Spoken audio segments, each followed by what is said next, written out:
Je fais une vidéo en urgence pour vous dire 3 éléments très importants. 1.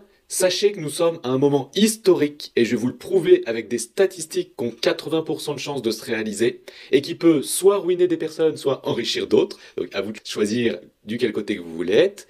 2. Vous devez comprendre que ce n'est pas les halvings qui rythment le marché des crypto-monnaies et les marchés haussiers. Ça ne l'a jamais été et ça ne le sera jamais et je vais vous le prouver. Et 3, je vais vous dire pourquoi il n'y aura pas une seconde vague d'inflation. Tout le monde a peur d'une seconde vague d'inflation, etc. Mais ça ne sera pas le cas malgré la hausse des tarifs douaniers imposés par Trump et même la Chine. Donc on va voir ça dans un instant. Mais avant ça, si vous souhaitez une formation offerte dans laquelle je partage ma stratégie d'investisseur qui m'a permis en 2016 d'investir dans les crypto-monnaies et aujourd'hui gagner beaucoup d'argent, eh bien vous pouvez y accéder gratuitement en cliquant sur le lien en haut à droite de cette vidéo ou en cliquant sur le lien sous cette vidéo. Inscrivez-vous et rejoignez cette formation totalement offerte. Allez, c'est parti. Donc vous le savez, Donald Trump est en train de réaliser une guerre commerciale en ce moment. Et ce qui est bien, c'est qu'il a dit pour la plupart des pays qui ont été visés par cette hausse des tarifs douaniers, il a dit qu'il faisait une pause pendant 90 jours. Donc ça c'est bien, ça a apaisé un petit peu les marchés. Le seul souci c'est que l'acteur principal avec lequel il faut négocier ces tarifs douaniers et trouver un accord commun, des accords commerciaux, eh bien la guerre continue et au contraire, elle se renforce, elle s'intensifie. Il y a une escalade entre les États-Unis et la Chine et à l'instant, Donald Trump vient d'annoncer, c'est officiel, qu'il augmente les tarifs douaniers à 245% envers la Chine. Donc, il y a une escalade encore de cette guerre commerciale, malheureusement. C'est ce qui fait, entre autres, que les marchés financiers et les crypto-monnaies ont du mal à repartir parce qu'il y a trop d'incertitudes. Et on va parler du VIX dans un instant, vous allez voir, c'est très intéressant avec des stats allant jusqu'à 80%. De plus, vous devez comprendre que ces tarifs douaniers vont du coup impacter énormément les entreprises, et donc en l'occurrence les entreprises du S&P 500 comme Nvidia, Apple, etc. Et ces tarifs douaniers vont la plupart du temps réduire énormément leurs bénéfices. Sauf s'ils produisent tout aux États-Unis, mais forcément la main-d'œuvre aux États-Unis coûte bien plus cher qu'en Chine. Donc dans tous les cas, ils vont perdre en bénéfices. Et s'ils perdent en bénéfices, eh bien au bout de quelques mois, quelques trimestres, leurs résultats négatifs seront partagés publiquement et là, du coup, forcément, leur cours va chuter. Ce qui veut dire que le cours du S&P 500 va chuter, ce qui peut créer une crise financière, pas forcément économique ou pas forcément une récession pour l'instant, mais généralement, d'ailleurs, les récessions commencent comme ça, mais ça peut créer une crise financière. Donc, un krach boursier, quoi. Cependant, la bonne nouvelle, c'est que si on passe ce moment-là, eh bien, les États-Unis seront obligés de baisser fortement leurs taux et d'imprimer énormément de moula pour relancer l'économie américaine. Et c'est peut-être qu'à ce moment-là et après cette chute finale qu'on va continuer le marché haussier. D'ailleurs, une super bonne nouvelle, c'est que les masses monétaires des devises les plus importantes du monde entier sont en train d'augmenter énormément.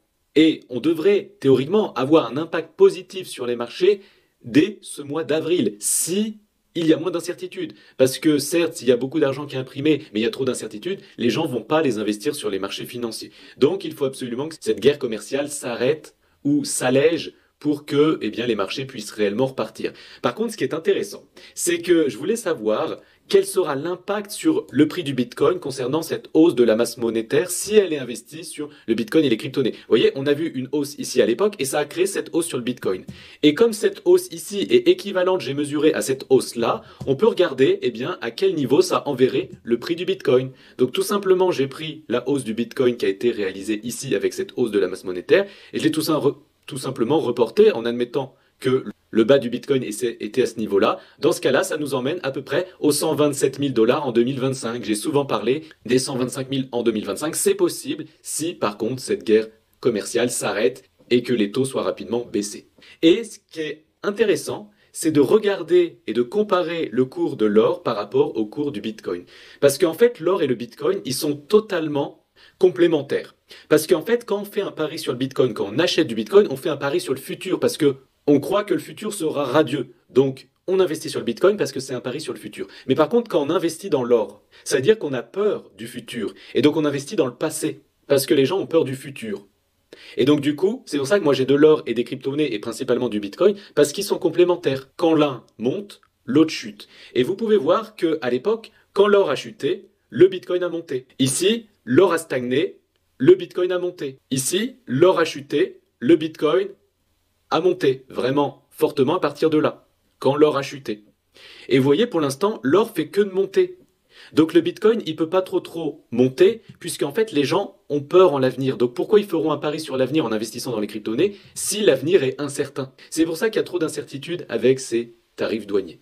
Donc quand l'or commencera à dévisser, ça veut dire que les gens ont un peu plus foi en l'avenir, et donc dans ce cas-là, ils pourront investir toute la moula qui a été imprimée dans les crypto-monnaies. Et pour l'instant, ce n'est pas le cas. C'est encore un peu trop tôt. Mais pourtant, il y a énormément de nouvelles positives, comme par exemple l'inflation qui a énormément chuté. C'est ce qu'on peut voir avec ces outils en temps réel. Et par contre, ça sera publié, en l'occurrence le 28 avril. On aura une publication du corps PCE aux États-Unis et donc logiquement une baisse importante de l'inflation. Et vous le savez, si l'inflation chute officiellement en dessous des 2,5%, Jérôme Powell a dit qu'il continuerait à baisser les taux. Et pour ceux qui pensent qu'il va y avoir une nouvelle vague d'inflation, c'est faux. Regardez, le pétrole, il fait que de baisser. Et ce qui fait monter les taux, c'est le cours de l'énergie, en l'occurrence le pétrole, mais aussi les matières premières. Et quand on regarde cet indice des matières premières, il fait que de chuter, et encore plus récemment. De plus, pour ceux qui disent que, bah oui, mais bon, les tarifs douaniers vont augmenter l'inflation, eh bien, c'est faux principalement. C'est vrai marginalement, mais pas principalement, puisque l'économie américaine est une économie de services, et par définition, des services ne sont pas importés d'autres pays, ils sont déjà locaux. Donc, ils ne sont pas impactés directement par les tarifs douaniers. Ensuite, vous voyez ici le cours du Bitcoin et en dessous le VIX, l'indice de la peur. Si cet indice en violet monte, ça veut dire que les gens ont peur. Et regardez à chaque fois où nous étions quand les gens ont eu peur. Généralement, c'est à des super zones d'achat. Regardez le cours du Bitcoin et on est très rarement allé au-dessus de ces niveaux-là et c'est le cas en ce moment. D'ailleurs, j'ai partagé ça récemment dans mon club privé et vous allez adorer. Sachez que depuis 1991, le VIX, l'indice de la peur, a clôturé seulement 3 fois au-dessus des 45. Comme vous pouvez le voir à l'écran. Enfin, plus exactement, 4 fois. Et donc pourquoi c'est important? Parce que quand ça arrive, les statistiques sont claires. La mauvaise nouvelle, c'est que dans 71% des cas, le marché est plus bas 2 semaines plus tard.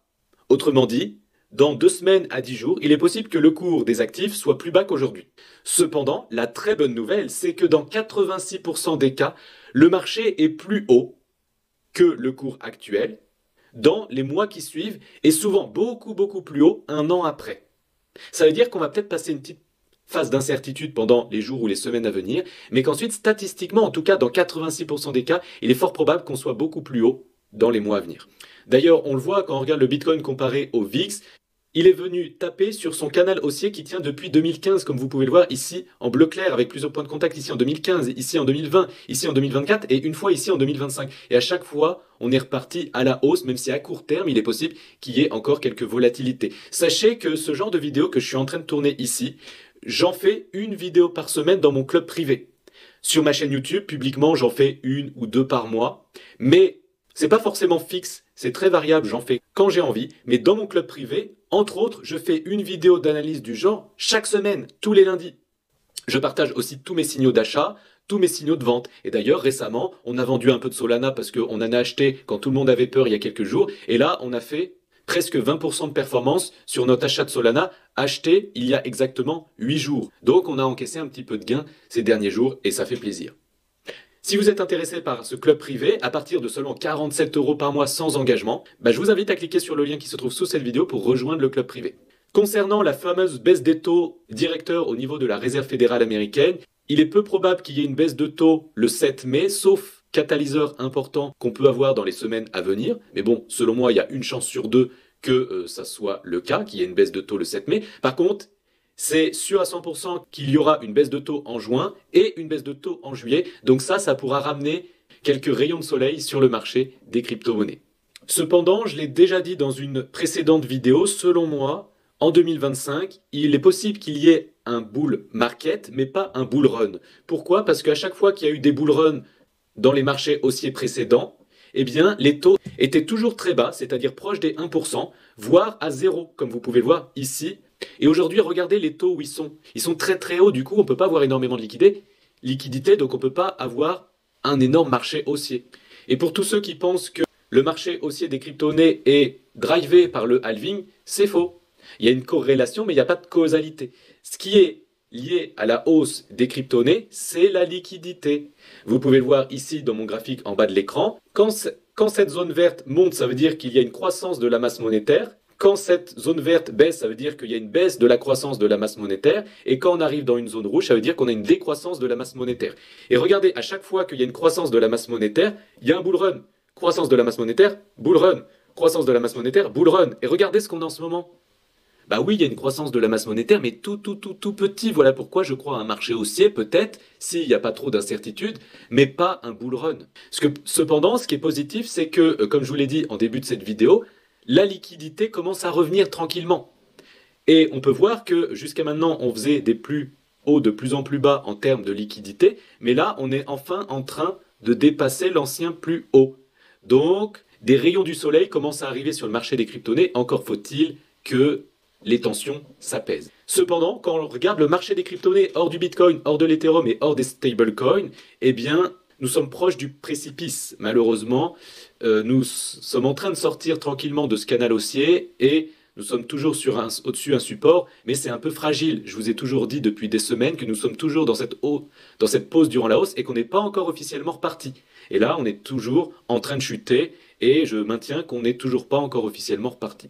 Concernant le cours du Bitcoin, nous sommes toujours dans un magnifique canal haussier comme vous pouvez le voir en rouge sur le très long terme. Nous sommes dans un plus petit canal haussier en orange sur le moyen terme. Cependant, nous sommes dans un drapeau, donc un petit canal baissier, mais normalement un drapeau a plus de chances d'être cassé par le haut, comme on l'a vécu ici en 2024. Et donc pour l'instant, nous sommes toujours dans cette pause durant la hausse, qui peut durer encore quelques semaines, voire mois, le temps peut-être que les incertitudes s'atténuent, et potentiellement, on pourrait retourner sur des zones plus basses, comme les 80 000, les 75 000, voire les 72 000, pour potentiellement repartir par la suite. C'est ce qu'on peut voir d'ailleurs dans la map de liquidation. On peut voir qu'il y a énormément d'argent à aller liquider ici dans les 73 000 $, donc c'est une zone à laquelle on peut aller. Mais ce qui est bien, c'est qu'on peut voir qu'il y a énormément de support. Il y a un énorme support ici aux 80 000 $. J'ai rarement vu ça. Donc les 80 000 $ seront très bons supports si ces ordres ne sont pas retirés d'ici là. Et on peut voir quand même un magnifique support aussi aux alentours des 74 000 $. Voilà, et un énorme support aussi aux 70 000 $. Donc c'est des zones sur lesquelles on peut aller. Voilà. Dans le pire des cas, les 71 000 $, faut pas y rester trop longtemps. Et il faut ensuite très vite repartir, ce qui ne remettrait pas en cause le marché haussier. Donc pour l'instant, je suis neutre. Nous sommes toujours dans une pause durant la hausse et le marché n'a pas encore choisi la direction de la continuation de la hausse ou de la fin de la hausse. Mais dans ce cas-là, s'il y a une fin de la hausse, il faudrait passer durablement sous les 72 000 $. Mais pour l'instant, on n'y est pas. Rien n'a été validé. Donc on attend les validations qui seront dépendantes de toute façon de la macroéconomie et de la géopolitique. Voilà pourquoi c'est ce que je partage chaque semaine dans mon club privé avec mes super signaux d'achat, mes super signaux de vente et des analyses hebdomadaires, alors que sur ma chaîne YouTube, j'en fais rarement une fois ici ou là. Donc si vous êtes intéressé, cliquez sur le lien qui se trouve sous cette vidéo. Le club privé est ouvert pour l'instant. Donc cliquez en dessous pour rejoindre le club privé ou bénéficier de cette formation totalement offerte dont je vous parlais en début de cette vidéo. À très bientôt dans une prochaine vidéo si vous êtes abonné, j'espère. Ciao.